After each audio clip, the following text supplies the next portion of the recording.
Hello student. तो पिछले class में हम लोग change of temperature, evolution of gas के बारे में हम लोग पढ़ चुके थे कैरेक्टरिस्टिक्स वाले पॉइंट्स में। ठीक है, उसमें एक्सोथर्मिक रिएक्शन क्या होते हैं, इंडोथर्मिक रिएक्शन क्या होता है, वो भी हम लोग समझ चुके थे।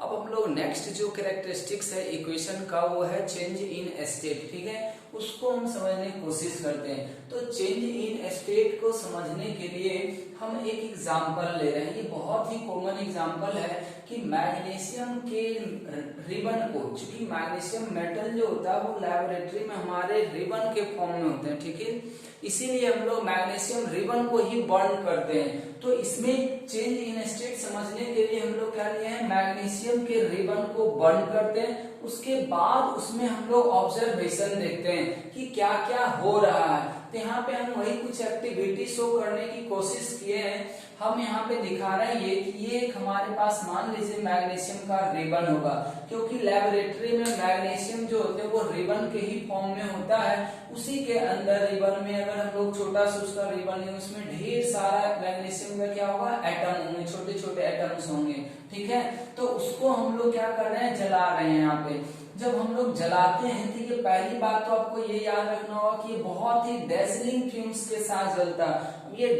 डेजलिंग फ्लेम्स क्या होते हैं, ठीक है, डेजलिंग फ्लेम्स का मतलब आप ऐसा समझें कि जैसे हम लोग कहीं भी बारूद अचानक से जलाते हैं, आग पे देते हैं, बहुत ज्यादा लाइटिंग करता है। ठीक है, तो उसी तरीके का हम लोग जो लाइटिंग देखते हैं इसको क्या बोलते हैं, डेजलिंग। मतलब जो आंख को एकदम चकाचौंध कर देने वाला जो रोशनी होता है उसी को हम लोग क्या बोलते हैं, डेजलिंग लाइट बोलते हैं। ये डेजलिंग लाइट के साथ बर्न होता है। पहला तो आप ये पॉइंट ध्यान भी रखेंगे।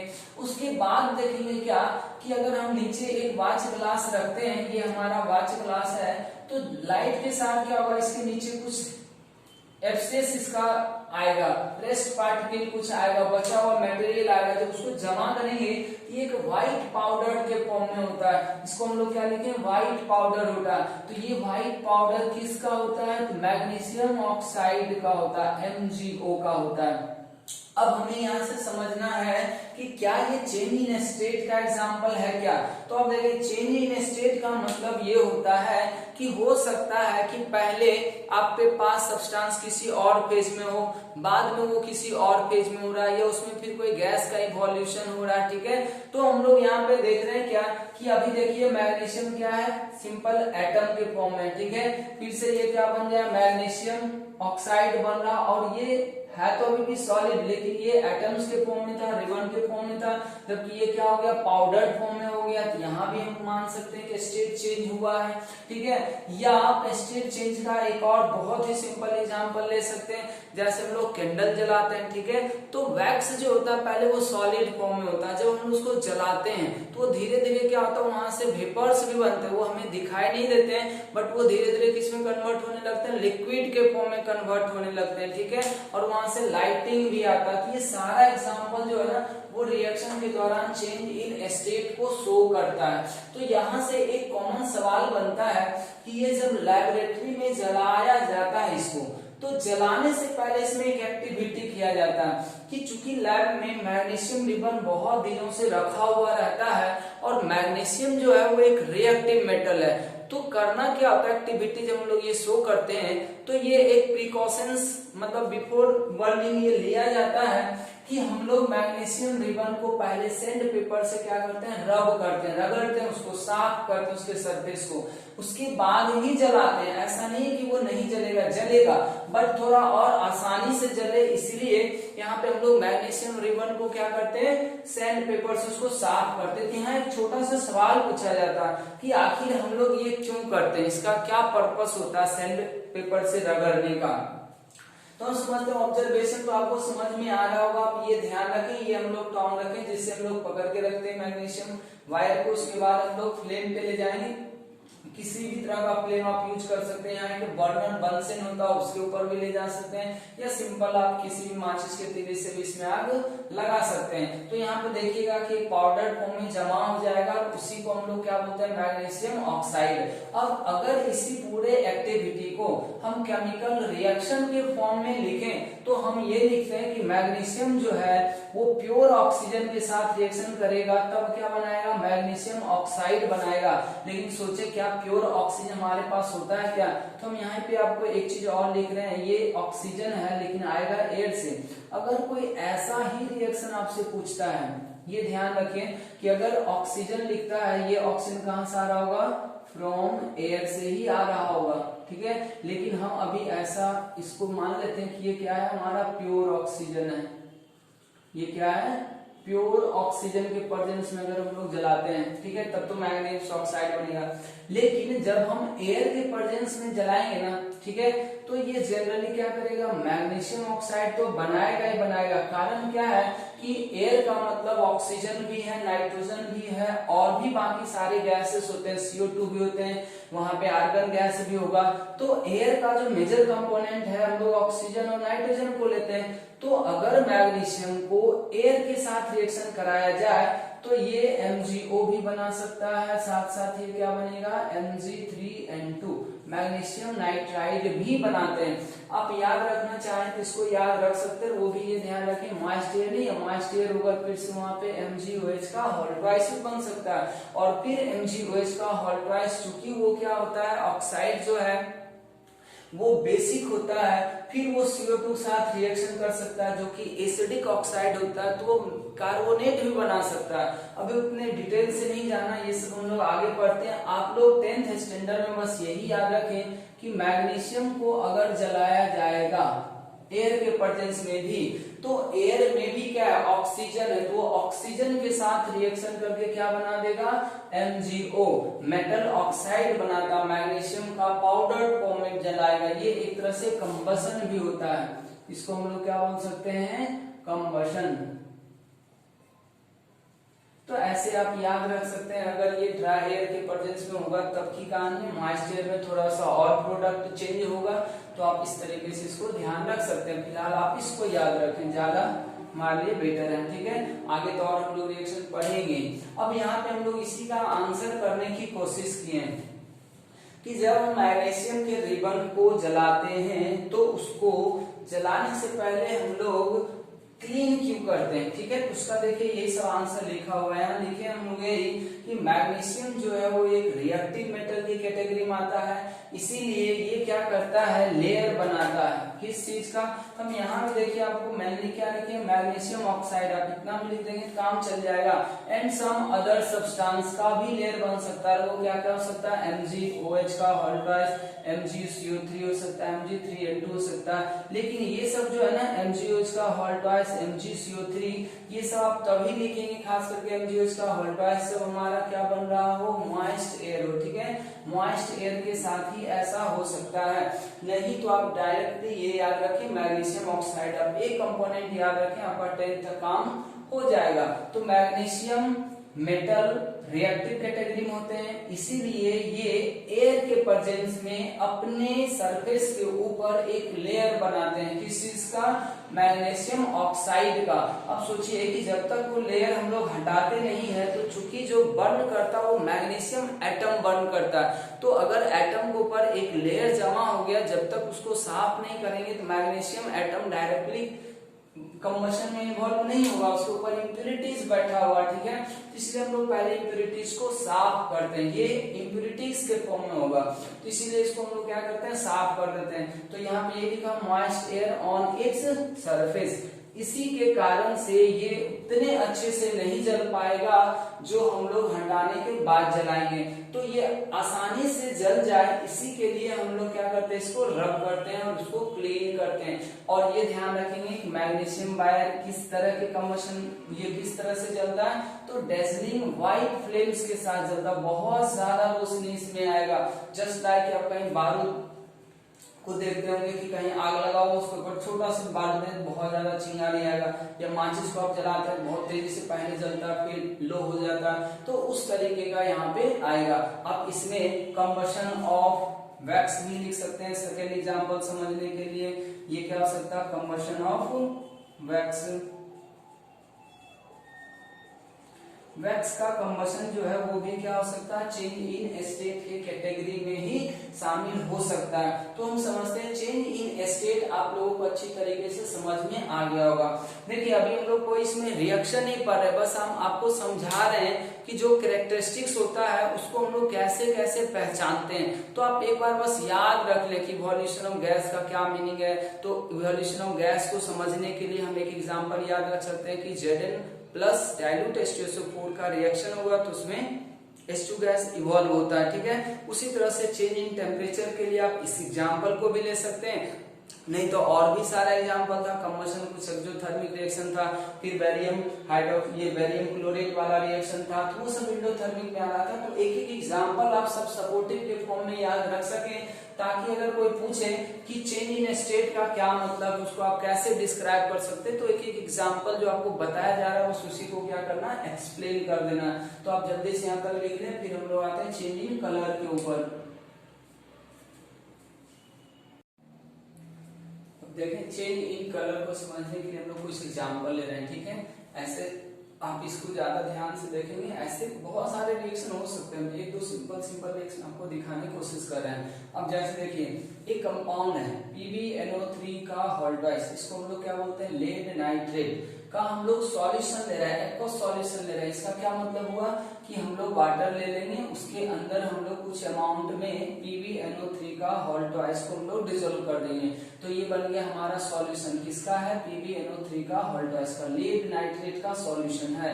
अब इसको लिखना चाहे तो लिख ले, लेड नाइट्रेट सॉल्यूशन, ठीक है। ये है लेड नाइट्रेट का सॉल्यूशन। सिमिलरली Ki है, ये क्या आ जाएगा, potassium iodide solution, potassium iodide solution, ये सॉल्यूशन है। एक्वस फेज का ये सब रिएक्शन हो रहा है, ठीक है।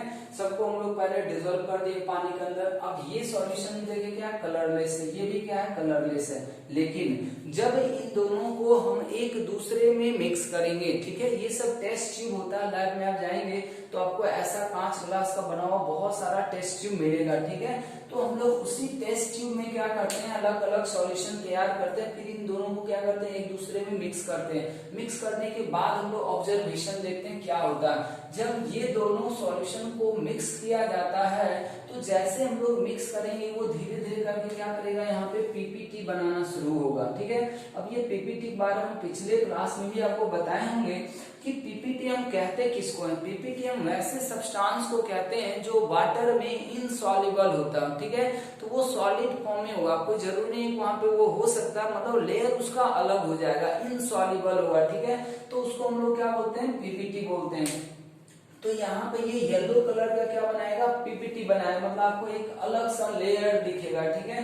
तो इसको हम लोग क्या बोलते हैं, येलो पीपीटी। अब इसी चीज को अगर ये पूरे परफॉर्मेंस को हम केमिकल इक्वेशन के फॉर्म में रिप्रेजेंट करें, जो कि आगे हम लोग और डिटेल से पढ़ेंगे, तो ऐसा हम लिख सकते हैं कि PbNO3 का हॉल्टवाइस।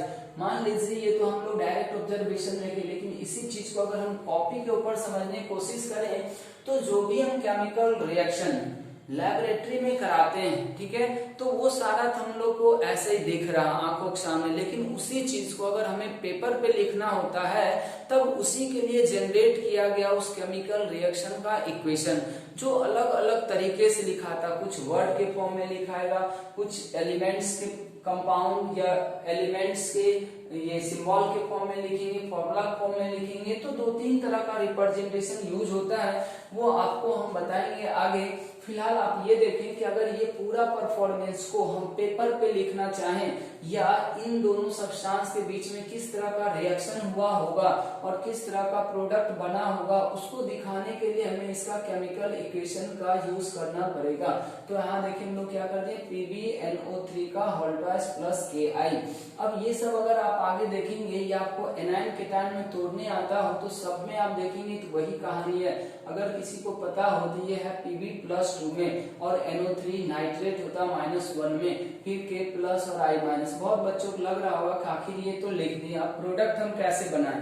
प्रोडक्ट बनाने का तरीका ज्यादातर में, खास करके जिसमें केटायन एनायन है, तो उसमें ज्यादातर आप देखेंगे कि आयन को एक्सचेंज कर देते हैं, प्रोडक्ट मिल जाता है।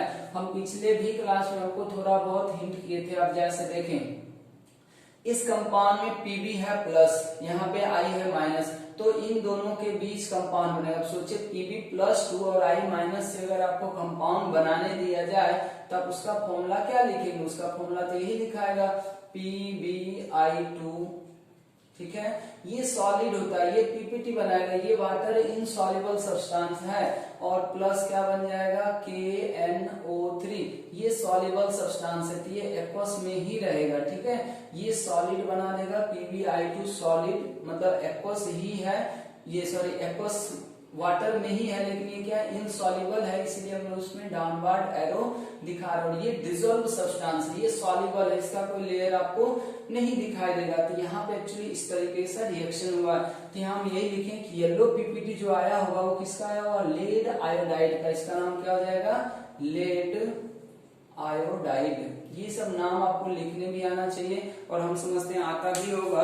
कारण क्या है कि ये सब चीज हम लोग पीछे भी पढ़ चुके हैं, ठीक है। तो ये आ गया हमारा लेड आयोडाइड का येलो पीपीटी। और इसके सपोर्ट में एक दो एग्जांपल और आप याद रख सकते हैं इसी तरीके से कि अगर हम एक्वस सॉल्यूशन AgNO3 का, ये क्या है एक्वस सॉल्यूशन है, नाइट्रेट, ये सब सॉल्युबल है, ये सब आपको एक्वस में दिखेगा, ये सब क्या है एक्वस में, इनसॉल्युबल सब्सटेंस PbI2 बन रहा है, ये सब एक्वस होता है। इसका कोई रिएक्शन लिखे तो देखिए AgNO3 में अगर KCl के सॉल्यूशन को मिलाएंगे तो यहाँ भी आयन का एक्सचेंज होगा। तो अब सोचें कि अगर आपसे कोई यहाँ पूछे कि AgNO3 और अगर KCl के बीच में हम रिएक्शन कराते हैं एक्वस सॉल्यूशन के फॉर्म में, हम यहाँ पे लिख देंगे एक्वस का क्या मतलब, हम पीछे भी बताएं इसको। तो यहाँ देखिए प्लस माइनस, यहाँ भी है प्लस माइनस, तो आप आयन को एक्सचेंज कर दे सीधा सीधा, आपको प्रोडक्ट याद रखने का जरूरत है नहीं। AgCl और क्या बन जाएगा KNO3। अब ये जो AgCl है ये भी क्या होता है पीपीटी बनाते हैं, इनसॉल्युबल सब्सटेंस होते हैं, सॉलिड के फॉर्म में ही रहेंगे, मतलब उसमें डिसॉल्व नहीं हो पाएगा। आप पूरी आंखों से इसको देख पाएंगे, ठीक है, कि आपको लगेगा या तो ये गंदगी के फॉर्म में हो जाएगा, जैसे मान ली नाला पानी होता है तो वो क्लियर नहीं होता, उसके अंदर थोड़ा थोड़ा पार्टिकल्स दिखते हैं, तो ये सब उसी तरीके से आपको दिखेगा, स्मॉल स्मॉल पार्टिकल्स के फॉर्म में देखेंगे। तो इसका जो होता है व्हाइट कलर का पीपीटी बनाएगा। जैसे मान ली चूना को आप क्या करते हैं पानी में डिसॉल्व कर देते हैं, मिला देते हैं, तब भी आपको क्या लगता है व्हाइट कलर दिखाई देता है, पानी जैसा नहीं होता। तो ये व्हाइट कलर का पीपीटी बना देगा, ठीक है। सेम तरह से एक और एग्जांपल आप याद रख सकते हैं, BaCl2 के सॉल्यूशन में अगर हम Na2SO4 को ऐड करेंगे तो भी यहाँ पे वही होगा। आप सोचिए BaCl2 बैरियम है और ये है सोडियम सल्फेट, ये सब आगे कर चल के आपको एक रिएक्शन के फॉर्म में दिखेगा। ये डिस्प्लेसमेंट इसको हम बोलते हैं, या डबल डिस्प्लेसमेंट बोल सकते हैं। 2+, यहाँ पे देखिए प्लस, यहाँ पे 2-, यहाँ पे माइनस, अब सबको इंटरचेंज कर दें तो ये बन जाएगा BaSO4। ये भी क्या होता है व्हाइट पीपीटी बनाता है। ये सब याद रखना होता है, इसका कोई रूल नहीं होता कि आप पहचान लेंगे कि किस कलर का है, ये हमें इंफॉर्मेशन बेस्ड एग्जांपल होते हैं, इसको याद रखना पड़ेगा आपको भी। और ये बना देगा NaCl। बैलेंस हम अभी नहीं कर रहे हैं बच्चों, बैलेंस से कोई लेना देना नहीं है, अभी हम लोग बस ऑब्जर्वेशन समझ रहे हैं। तो हम समझते हैं चेंज इन कलर में आपके पास ये सारे एग्जांपल्स हो गए। अब इन सारे एग्जांपल में सब किसी को भी अगर लिख के डिस्क्राइब कर देते हैं तो चेंज इन कलर आपको समझ में आ जाएगा। अब देखिए इसी में एक और रिएक्शन हमारा प्रेसिपिटेशन का, एक और रिएक्शन क्या है प्रेसिपिटेशन का, तो अब हम यहीं पे जोड़ देंगे, वो दोनों एक ही रिएक्शन है जहां पे चेंज इन कलर हो रहा है। ये सारा एग्जांपल किसका हो सकता है, फॉर्मेशन ऑफ पीपीटी का भी, तो उसको अलग से पढ़ने का जरूरत नहीं है।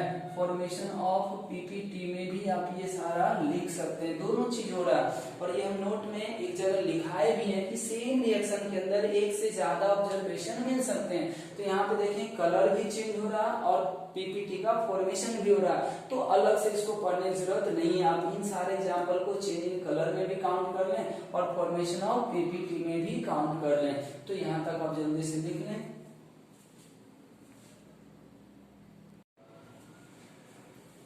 अब देखें हम लोग केमिकल इक्वेशन का शुरुआत करते हैं। हम लोग कैरेक्टरिस्टिक्स पढ़ लिए, केमिकल इक्वेशन आखिर होता क्या है? तो केमिकल इक्वेशन को आप ऐसे समझ सकते हैं कि जब हम कोई केमिकल रिएक्शन लैबोरेटरी में कराते हैं, ठीक है, तो वहां पे जो भी केमिकल चेंज हमें नजर आता है, ठीक, तो उसको हम कॉपी के ऊपर या अपने बोर्ड के ऊपर या पेपर के ऊपर कैसे रिप्रेजेंट किया जाएगा, ठीक है। तो जिस इक्वेशन के थ्रू हम रिप्रेजेंट करते हैं उसी को हम लोग क्या बोलते हैं, उस केमिकल रिएक्शन का इक्वेशन बोलते हैं। और ये इक्वेशन मेनली दो तरीके से लिखा जाता है, एक वर्ड के फॉर्म में लिखा जाएगा और दूसरा सिंबल के फॉर्म में लिखा जाएगा।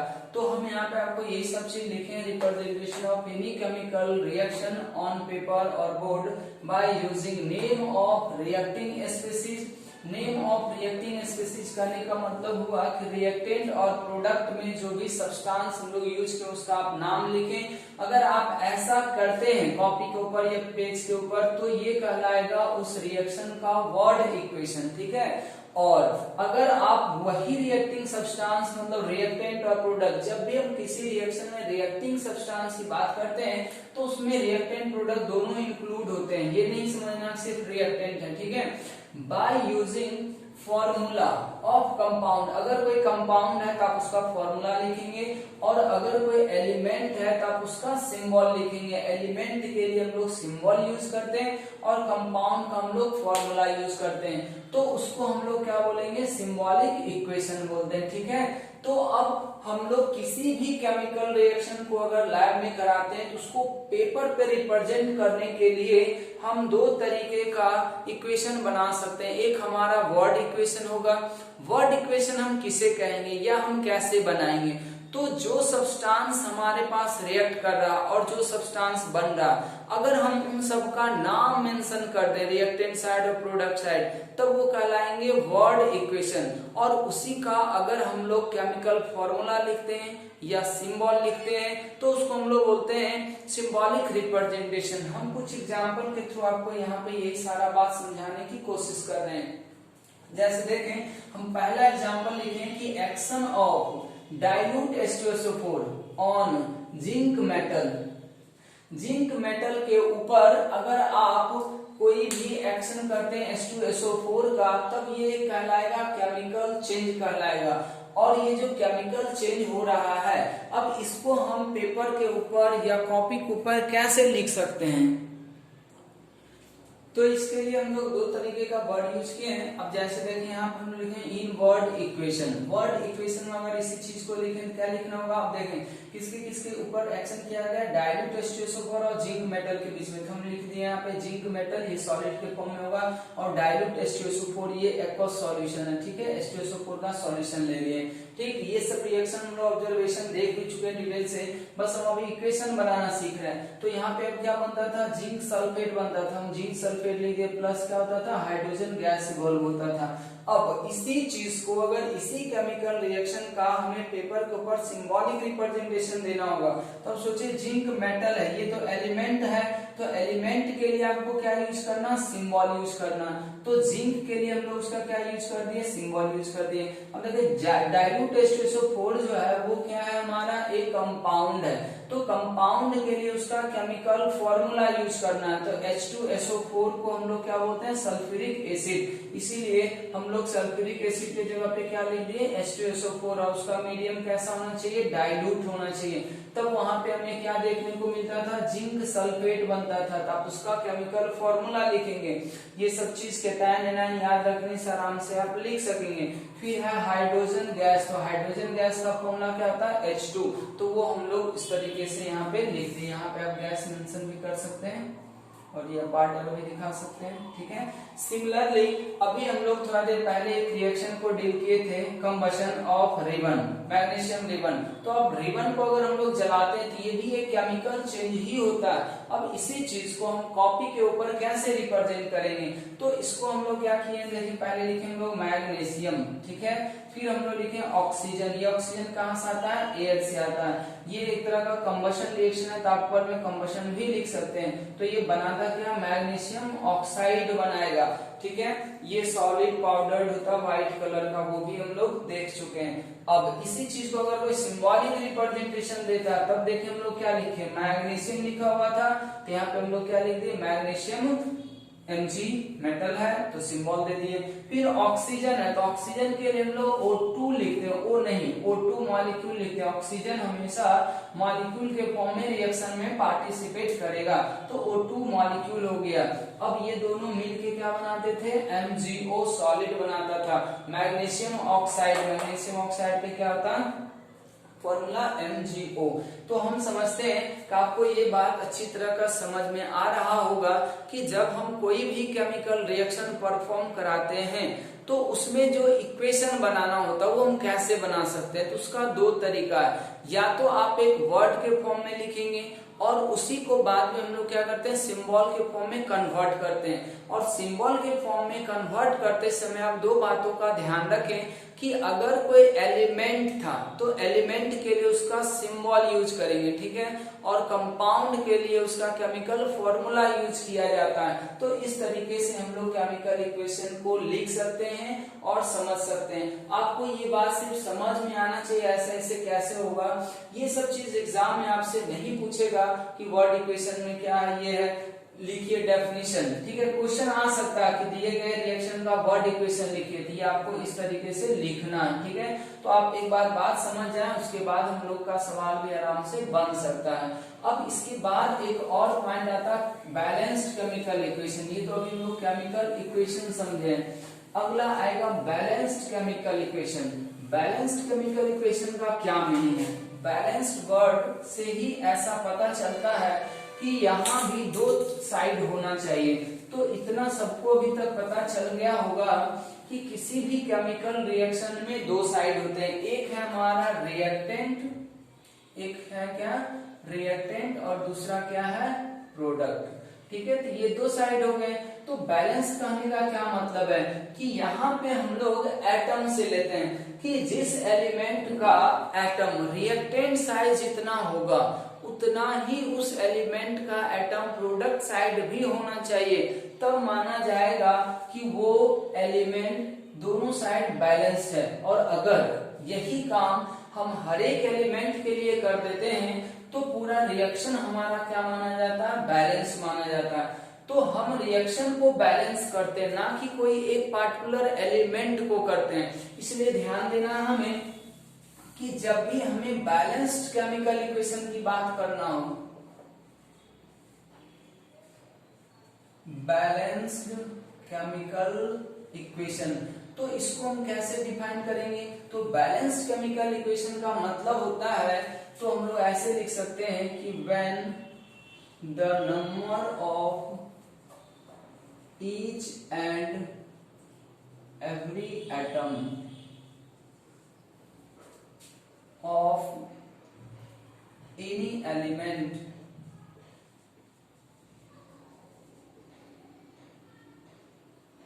in a chemical reaction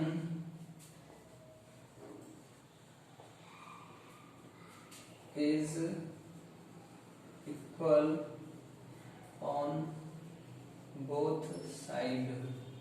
both side का मतलब क्या हो गया, रिएक्टेंट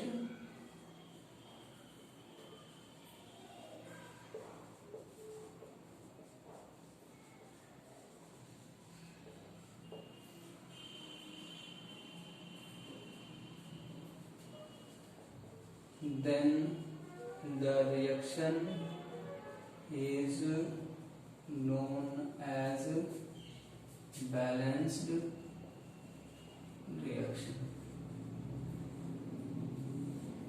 ठीक है। जैसे हम यहाँ पे एक एग्जांपल आपको दे रहे हैं, हम बैलेंस करने आगे सीख भी लेंगे। जब हम लोग टाइप्स ऑफ रिएक्शन पढ़ेंगे तो रिएक्शन का टाइप भी पढ़ते जाएंगे और बैलेंसिंग उसी में हम लोग करते जाएंगे। जैसे देखें Mg+O2, ये मिल के क्या बना दिया हमारा MgO, ठीक है। अब हमें इस इक्वेशन को बैलेंस करना, बैलेंस होना क्यों जरूरी है, बैलेंस केमिकल इक्वेशन का क्या इंपॉर्टेंस है, ये सब भी हम लोग आगे देखेंगे। फिलहाल तो हम बैलेंस करना सीख रहे हैं या कैसे करते हैं ये देखना चाह रहे हैं, ठीक है। या बैलेंस केमिकल रिएक्शन किसको कहते हैं? अगर आपसे कोई ये रिएक्शन दे दे और कहे क्या ये रिएक्शन बैलेंस्ड है क्या, तो क्या ये रिएक्शन बैलेंस माना जाएगा क्या? फिर कहता क्या मैग्नीशियम एटम बैलेंस है अभी? तो हाँ, अभी मैग्नीशियम एटम क्या बैलेंस है, क्योंकि एक मैग्नीशियम एटम इधर भी, एक मैग्नीशियम एटम इधर भी है। यहाँ पे देखिए ऑक्सीजन 2 है, यहाँ पे ऑक्सीजन 1 है, तो ऑक्सीजन एटम बैलेंस नहीं है। तो कोई भी एलिमेंट का एटम अगर बैलेंस नहीं है तो फिर वो रिएक्शन पूरा बैलेंस नहीं माना जाता। तो हमें तो रिएक्शन को बैलेंस करना होता।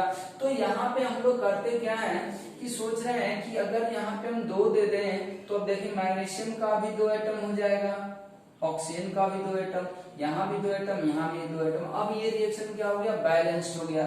तो इस तरह का रिएक्शन क्या कहलाएगा? बैलेंस रिएक्शन कहलाएगा। मतलब यहाँ से ये पता चल रहा है that is number of magnesium